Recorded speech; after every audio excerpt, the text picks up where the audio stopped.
Kanina.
Tawag dito?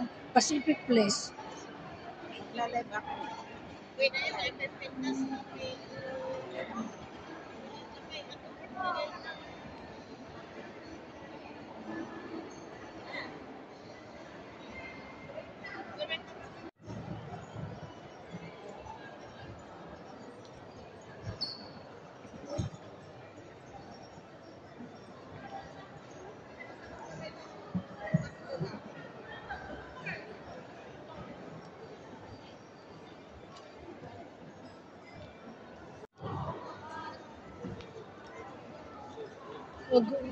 Ano, totoo ba to? O plastic? Ano siya? Bakal. Ito, bulaklak. Plastic, no? Pero ang ganda, guys. Kahit na plastic. Kahit plastic, ang ganda niya.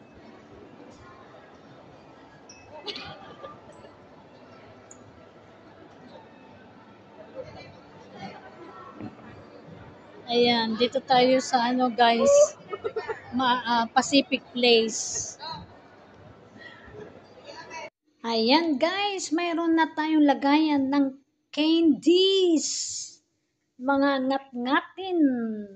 Na pag may mga bisita, buksan mo lang ito, guys. Kuha ka na ng gusto mo. Ingat-ngatin. Ayan, guys. Pampaswerte.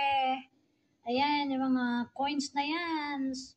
Pampaswerte talaga. Kulay pula. Kulay puti.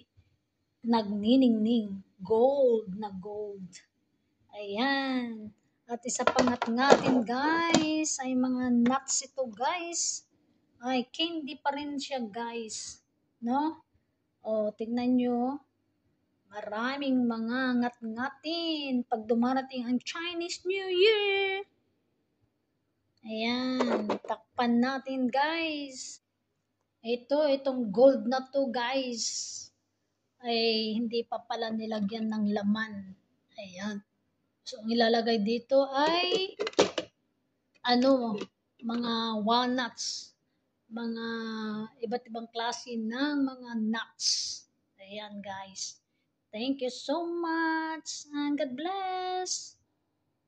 Ito rin, guys. Iba't ibang bulaklak din ito, guys, na tingnan nyo ang kulay. Kulay na maganda ngayong taon. Maswerteng kulay ngayong taon. Ayan, guys. Ganda, 'di ba? Pag may maraming mga bulaklak sa loob ng bahay, napalamuti, nagniningning, at naging payapa ang lahat, 'di ba? Ayan, thank you guys and good morning, good morning. How are you today? God bless you. Ito rin guys, ang magandang bulaklak din na palamuti dito sa loob ng bahay ni Amo. Ayan, gandang-ganda po siya. At hindi pa siya namumukadkad na muna bumubuka ng mga bulaklak. Ayan, wait na lang natin kung ano ang mga pagbuka.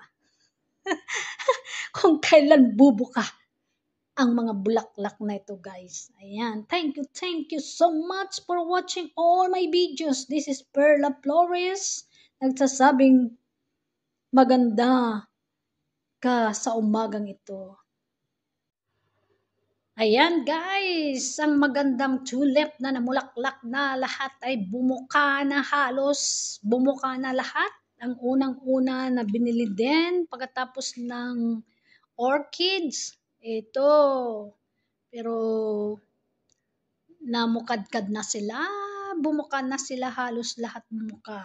Hindi pa dumating ang Chinese New Year. Pero napakagandang bulaklak, di ba guys? Sa magandang klase ng bulaklak. Sabi nga ng iba, tulips daw ito. O tulip. Ewan ko sa inyo guys kung anong pagbigkas nyo. Basta ito, pinapakita ko sa inyo ang pinakamaganda na mga bulaklak na narito sa loob ng bahay ni Amo. Ayan, God bless everyone. O tingnan nyo to guys. Isang klase ng isda. Pero ngayong taon is wooden snake. Ano ng Chinese New Year ngayon. Pero ito rin ay isang palamuti na binili nila at pampaswerte rin daw ito guys. So ayan guys. Look at it. Meron ba kayo nito sa loob ng bahay nyo? Hello guys! Isa rin ito na palamuti sa bahay ni Amo.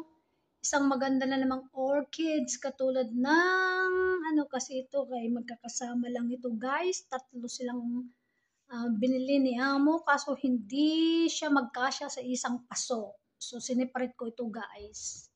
So ayan, ang ganda ng mga orchids na palamuti sa loob ng bahay at sa labas ng bahay guys. Thank you and God bless! Magandang umaga sa inyong lahat guys. Saan mang dako kayo naroon, lupalop ng universe, lupalop ng mundo.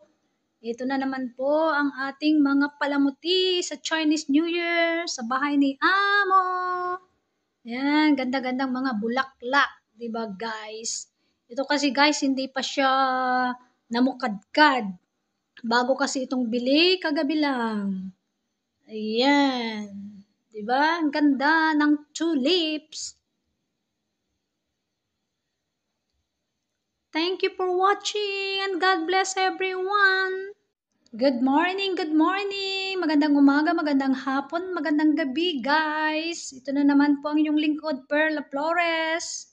Ayan po, ang isa na naman pong orchids na binili ni Amo. 'Di ba? Unang orchids na pinakita ko sa inyo sa aking reels ay hindi ganito ang kulay ng kanyang bulaklak. Ngayon, ito na naman guys, ang pinakamagandang orchids.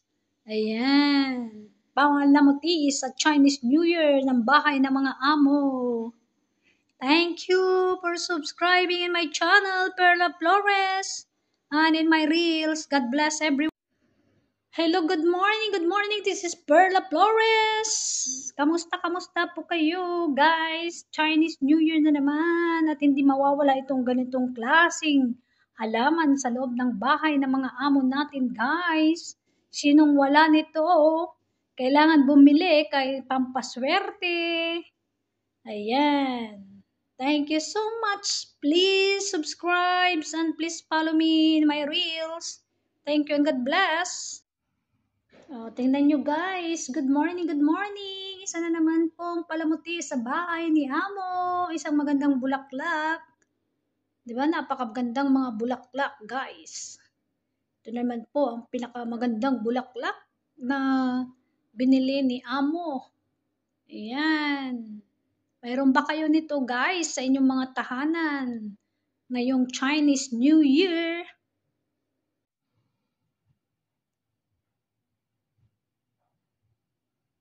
Ayan, pampaswerteng prutas sa Chinese New Year. Enero 29, 30 at 31 taong 2025. Hello guys, good morning, good morning. This is Perla Flores. Kamusta po kayong lahat dyan, mga guys? Saan bang lupalop man kayo naroon? Magandang umaga, magandang hapon, magandang gabi. Ayan po, Chinese New Year na naman po guys. Alam nyo ba, itong prutas na ito ay dinudumog ng mga incheck para bumili, para ilagay sa kanilang lamesa. Dahil itong prutas daw na ito o kaya yung mga orange, mga kiat-kiat ay pampaswerte daw sa taong 2025 Chinese New Year. Yun ang kanilang kinagisnan, kanilang tradisyon na gagawin, ginagawa taon-taon pag sumasapit ang kanilang Chinese New Year. Ayan guys, so napakaswerte ng taon na ito kasi kahit na mainit, malamig pa rin, tapos umaambon. So, sabi ng mga iba, pag mga ganun daw na panahon, ay maswerte daw ang kanilang Chinese New Year. Pero tingnan nyo ngayon guys, tirik na tirik ang araw. Pero pag bumaba ka dyan sa baba, malamig. Pero hindi tulad din ng ibang bansa na may snow, kaya sobrang lamig sa kanila. Diba? Alam nyo naman kung saan bansa ang may snow.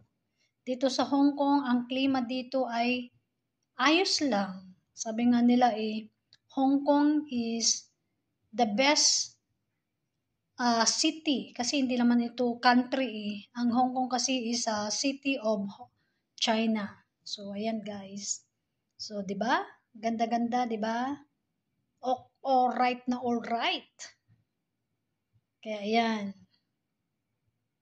Thank you guys. Please share my video at malaman ng iba na itong mga ganitong prutas ang maswerte na binibili ng mga Chinese sa iba't ibang lugar, lupalop ng buong universe, buong mundo. Basta Chinese New Year, they're celebrating Chinese New Year this coming 29, 30, 31, 2025.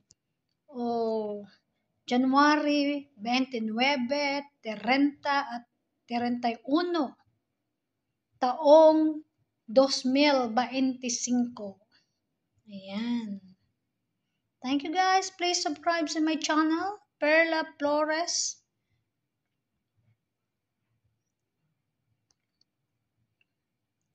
And please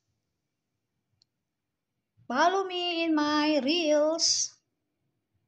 Thank you and God bless everyone. Happy Chinese New Year advance.